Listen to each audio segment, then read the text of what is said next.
Evening to one and all. Our President and General Secretary of the Central Puja Committee, the President and Secretary of the KTPC,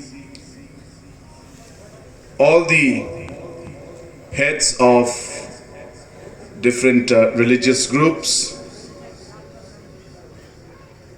and all my dear friends who have gathered out here to be part of this very, very important program. I don't have a speech, and I didn't make a speech also. And the reason being that even the last time when this program was held, the program and the people who were there,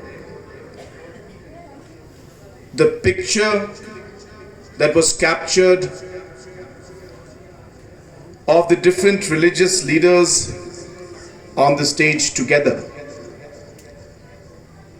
is the most powerful message, even more powerful than any other words that I can speak. And hence my speech is not going to be very long. The galaxy of people who are here today from different walks of life is in itself a very strong and powerful message of harmony. While I say that, I understand that there are a large number of challenges we face in society today. As a state, as a country, as a world, we realize that different issues are there. And as was correctly mentioned by Bishop P. Lingdo, that there is no dearth of individuals who would like to take advantage, create the incorrect narrative of the entire situation, and try to create communal tension among the people. So therefore today's program, and a very, very appropriate program when we are having it just before Durga Puja,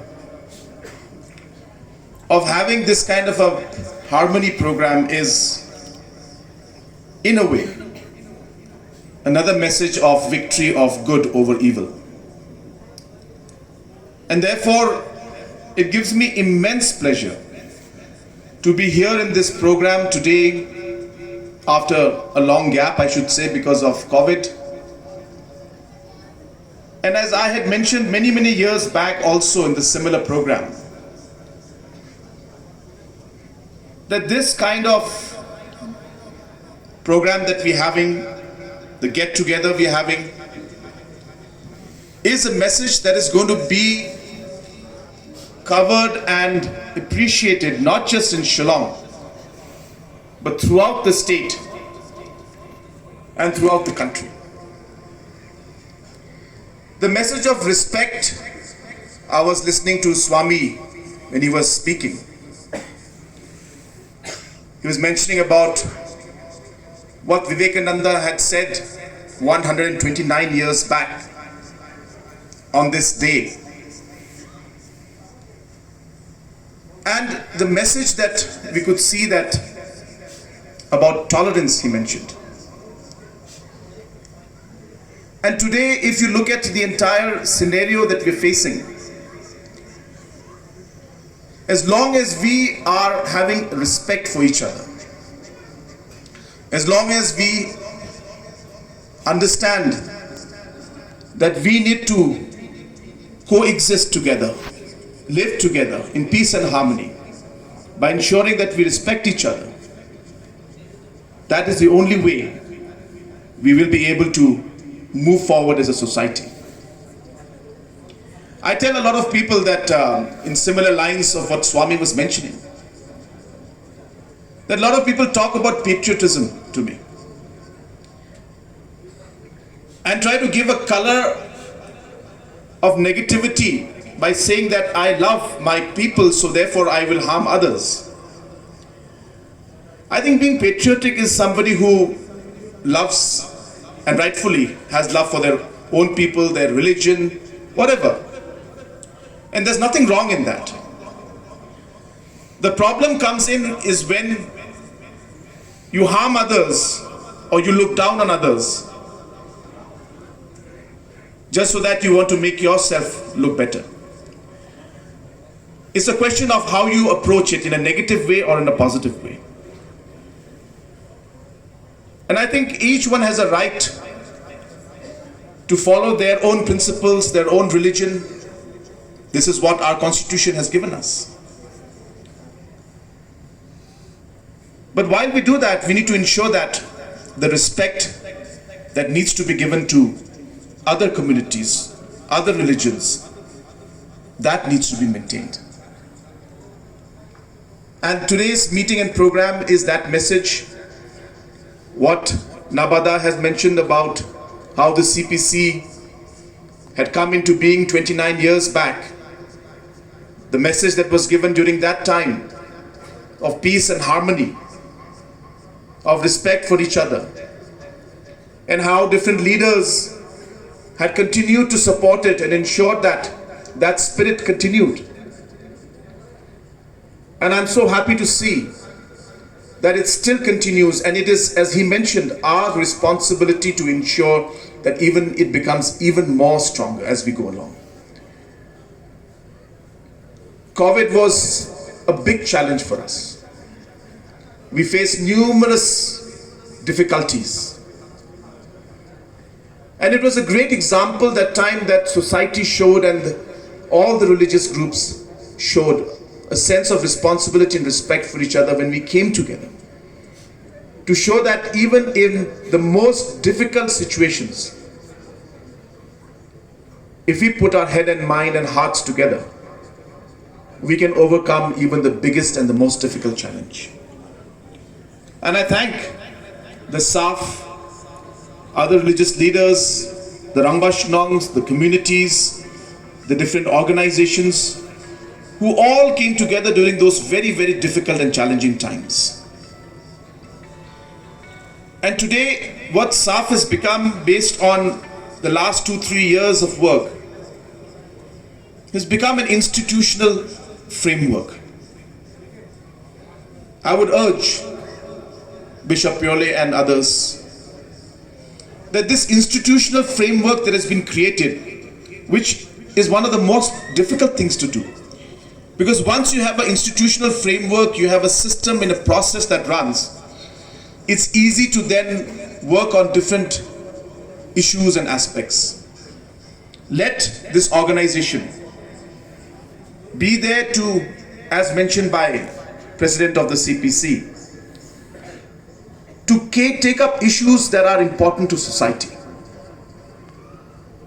We all know religion plays a very, very vital and important role in our society. And when religious leaders come together and especially take up issues that are very important and key to society, it makes a huge difference on how we tackle the issue and how we resolve the issue. And hence I strongly recommend that not just at the state central level, but even at the district levels, different regional levels, there should be an effort to bring in this peace and harmony by institutionalizing these kind of systems. In a society, it's not just about government doing its part.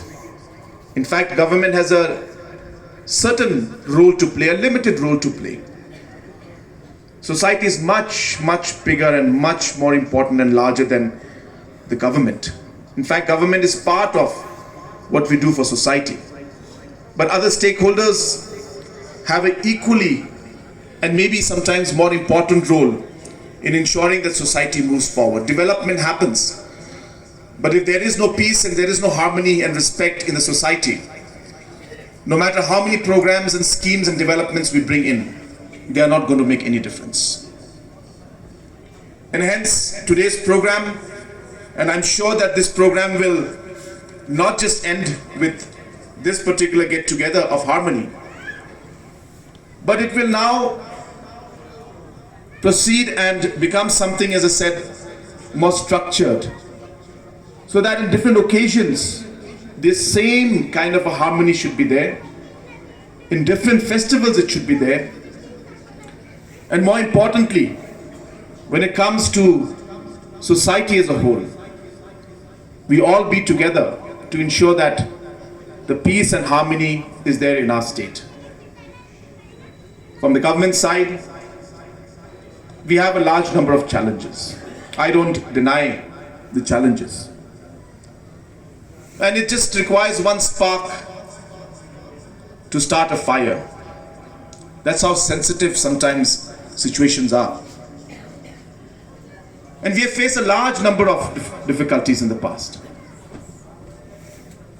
But let me tell you very candidly that even during those difficult times, I used to have one-to-one talks with different religious leaders. I used to ask them to please pray for our state so that we can come out of those difficult situations. I remember when we had taken oath in the cabinet, in the governor house, I asked Bishop Dominic Challa, late Bishop Dominic, Archbishop Dominic Challa, to pray for us before we took oath. In a small room in the governor's house, we gathered. Nobody came to know. It was just Archbishop Dominic Challa and the 12 of us. And he prayed for us before we took oath. Before we entered the secretariat in 2018 and before I entered my room, I asked one of the reverends to come and pray, because I strongly believe that God has a purpose for each and every one of us. And it is a plan that He has which maybe brought me to the position that I am. I never planned to come state politics, and it happened. And we faced a lot of challenges last 5 years. Whether it's COVID, whether it's different law and order situation, whether it be the border issue that we're having right now, many challenges. And I used to keep telling my team, including officers, when I say team, I mean not just my political leaders, but my officers also, that we will work with a sense of purpose, because God has a plan, and He has put us here in this position to implement His plan.